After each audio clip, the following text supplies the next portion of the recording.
Building బాగుంది కదా, Georgia secretariat building అంటది. ఎనీవే, ఇప్పుడు మనం కాకేటి అనే వైన్ మేకింగ్ ప్లేస్కి వెళ్ళబోతున్నాం. It will be good.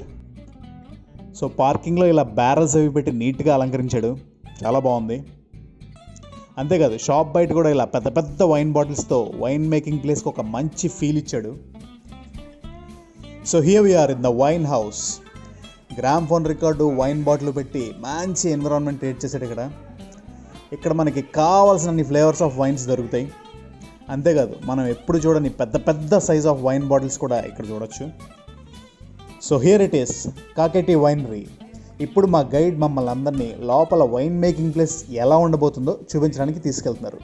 Let's go inside. లోపల తయారు చేసిన వైన్ ఈ బాటిల్స్లో నింపేసి వెంటనే షాప్లోకి పంపించడానికి కొన్ని వేల ఖాళీ బాటిల్ రెడీగా ఉన్నాయి ఇక్కడ. వెళ్ళగానే అందరినీ ఈ వైన్ గ్లాసెస్ తీసుకుని లోపలికి రమ్మన్నారు.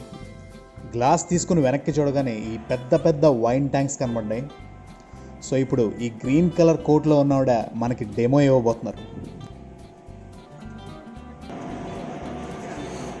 Okay, the 24 number. So 24 is again white, but it's a dry wine. This wine name is Chavithi. Chavithi growing west side of Georgia, but it's one of the area type of grape. So we don't have this grape too much for export, and this wine is a local. Only here in Georgia you can drink and buy this wine. So ఈ ట్యాంక్లో ఉన్న wine చవేరి అనే ఊరిలో పండిన ద్రాక్ష పళ్ళతో తయారు చేశారంట. ఇది జార్జియాకి ఎక్స్క్లూజివ్ కాబట్టి బయట ఎక్కడ ఈ వైన్ ఎక్స్పోర్ట్ చేయరు. కాబట్టి మీరు ఇక్కడే కొనుక్కొని వెళ్తే బెటర్. టేస్ట్ నిజంగానే అదిరిపోయింది. సో ఈ రకంగా ఇంకొక 3-4 ఫ్లేవర్స్ ఆఫ్ వైన్స్, అంటే ఇంకొక 2-3 ట్యాంకుల్లో ఉన్న వైన్ గురించి, అవి ఎలా తయారవుతాయి, వాటి టేస్ట్లో స్పెషాలిటీ ఏంటి, తొక్కతో ఉన్న ద్రాక్ష పళ్ళ వైన్ ఎలా ఉంటుంది, ఆ తొక్క తీసేసి తయారు చేస్తే టేస్ట్ ఎలా మారుతుంది, ఇవన్నీ మాకు ఎక్స్ప్లెయిన్ చేసి మా అందరితో ఆ వైన్స్ అన్ని ఒక్కొక్క సిప్పు టేస్ట్ చేయించింది ఈ అమ్మాయి.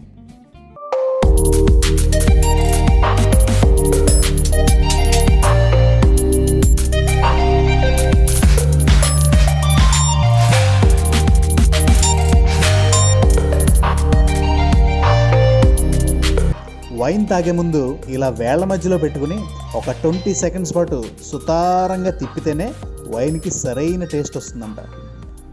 ఆ హాల్ అయిపోగానే పక్కనే ఉన్న ఇంకొక హాల్లోకి తీసుకెళ్లారు. ఇక్కడ మీరు బ్యారల్స్ చూడొచ్చు. ఇందులో బ్రాందీని ఏజింగ్ చేస్తారంట. ఇప్పుడు మమ్మల్ని ఆ బ్రాందీ తయారు చేసిన ట్యాంక్ దగ్గరికి తీసుకెళ్తున్నారు.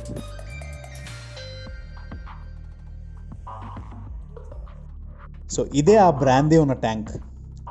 వైట్ వైన్ని 2 సార్లు డిస్టిలింగ్ ప్రాసెస్ చేసిన తర్వాత తయారయ్యేదే కోనియాక్ అనే ఈ బ్రాందీ అంట. దీని ఏజ్ 10 years అండ్ ఇందులో 40% ఆల్కహాల్ కంటెంట్ ఉంటుందంట.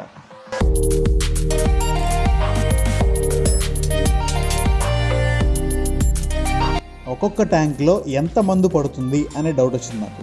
ఈ స్కేల్ని బట్టి చూస్తే ఆల్మోస్ట్ ఒక్కొక్క ట్యాంక్లో 10,000 లీటర్ల వైన్ పడుతుంది. అండ్ ఇలాంటివి అక్కడ ఇంకో 50-60 ట్యాంకులు ఉన్నాయి.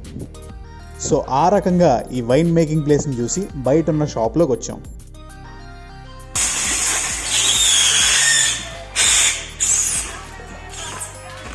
ఫ్లైట్స్లో ఈ వైన్ బాటిల్స్ లీక్ అవ్వకుండా ఉండాలంటే ఇలా సేఫ్గా ఆ షాప్ వాళ్ళ చేత ప్యాక్ చేయించుకోవచ్చు. So that's the end of Kakheti and wine making place. ఇలా నెమ్మదిగా ద్రాక్ష తోటలన్నీ దాటుకుంటూ నెక్స్ట్ డెస్టినేషన్ అంటే బాట్ బే మొనాస్ట్రీకి వెళ్ళబోతున్నాం. Keep watching my channel for the next video.